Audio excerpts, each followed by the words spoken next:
Suy Consultancy. www.pakbettv.com.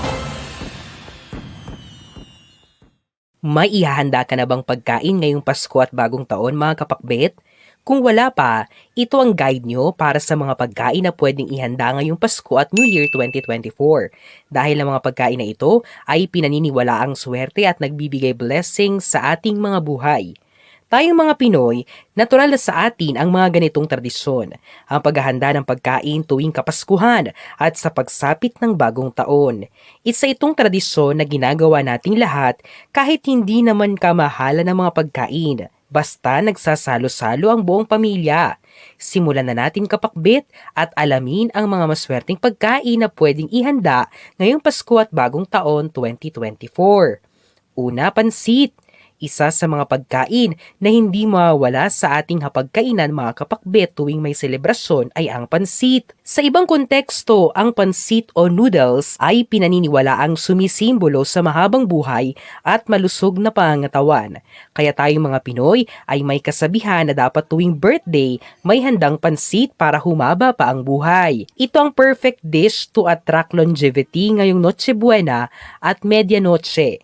May kasabihan din tayo, mga kapakbet, na wag daw sadyaing putulin ang pansit kapag niluluto ito. Kung walang budget, okay lang ang pansit na walang masyadong sahog. Pwede ang pansit canton, palabok, pansit bihon, spaghetti at carbonara. Ikalawa, karne. Sinisimbolo ng karne, mga kapakbet, ang good progress at swerte sa buhay. Kaya naman kung may karne ka ngayong Noche Buena at Medianoche, ikaw ay magiging maswerte sa susunod na taon. Ang karne ang main dish natin sa tuwing may handaan.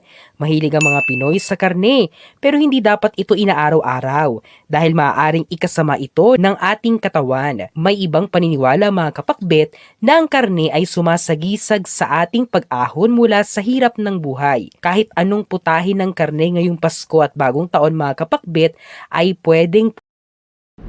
We have crossed one more milestone. It's only the beginning. Visit our new store, Kapakbet. Unit 1004 Cityland Shaw Tower, corner St. Francis Shaw Boulevard, Mandaluyong City. Pwede. Ikatlo, lumpia. Sino ang may ayaw ng Shanghai dyan, mga kapakbet? Ang sarap kaya ng Shanghai. Kapag may handaan, target lock agad ito. Biro lang, mga kapakbet. Pero kabilang ang lumpia o Shanghai sa mga maswerteng pagkain na pwedeng ihanda nyo ngayong Pasko at Bagong Taon 2024. Ang lumpia ay nagbibigay swerte at yaman. Dagdag pa, ang lumpia din ang symbol for prosperity. Ito ay dahil kahawig niya ang gold bars. May iba't iba tayong klase ng lumpia at kahit alin sa kanila, mga kapakbet, ay perpektong-perpekto na bilang panghanda sa nalalapit na Pasko at Bagong Taon 2024. Ikaapat, dumplings. Sunod naman na lucky dish na pwede nating ihanda ngayong Pasko at Bagong Taon ay ang mga dumplings. Ang dumplings ay isang traditional Chinese food na kinakain tuwing Chinese New Year. Pero pwede rin natin itong kainin ngayong Pasko at Bagong Taon. Ang dumplings ay sumisimbolo sa yaman at financial growth. May kasabihan sa Chinese legend na kapag marami ang kinain mong dumplings sa Bagong Taon, mas marami kang perang makukuha sa 2024. Kung itatanong nyo, mga kapakbet, kung pwede ba ang siomai, yes, pwede ito. Ikalima, malalagkit na pagkain. At ang panghuling pagkain na pwede nating ihanda ngayong Pasko at Bagong Taon 2024 ay ang mga malalagkit na pagkain o sticky rice dishes o kakanin. Ang ganitong pagkain, mga kapakbet, ay nagpapatibay sa samahan ng pamilya. Sa makatuwid, ang inyong family relationships sa Year of the Wood Dragon 2024 ay mas malakas at mas matibay. Pinaniniwalaan din na ang pagkain ng kakanin ay magbibigay swerte at kaunlaran sa buong taon. Tayong mga Pinoy, madami tayong putahe pagdating sa mga kakanin.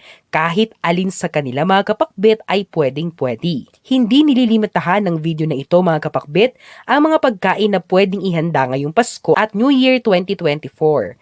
Ang mga nabanggit ay ang mga main dishes na pwede nating ihanda dahil sila ay swerte at mapalad. Kung may iba pa kayong putahe na gustong lutuin at pasok sa inyong budget, gawin nyo, mga kapakbet. Tandaan na ang kahalagahan ng Pasko at New Year ay nasa mga puso natin at sa ating pamilya. Hanggat maaari, tayo ay sama-sama sa mga mahalagang okasyon tulad ng Pasko at Bagong Taon. Huwag ding kalimutan ang 12 round fruits ngayong New Year mga kapakbet para sa swerte sa Bagong Taon. Kayo ba, ano ang handa nyo ngayong Pasko at New Year 2024? I-comment nyo na yan. Ang mga interpretasyong ito ay pawang gabay lamang. Nasa sa atin pa rin ang desisyon at tayo pa rin mismo ang may hawak ng ating kapalaran. Huwag po nating kalimutang magdasal at manalig sa may kapal. Hinding-hindi niya po tayo pababayaan.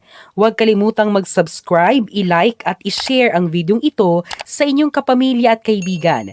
Maraming salamat sa panonood mga kapakbet.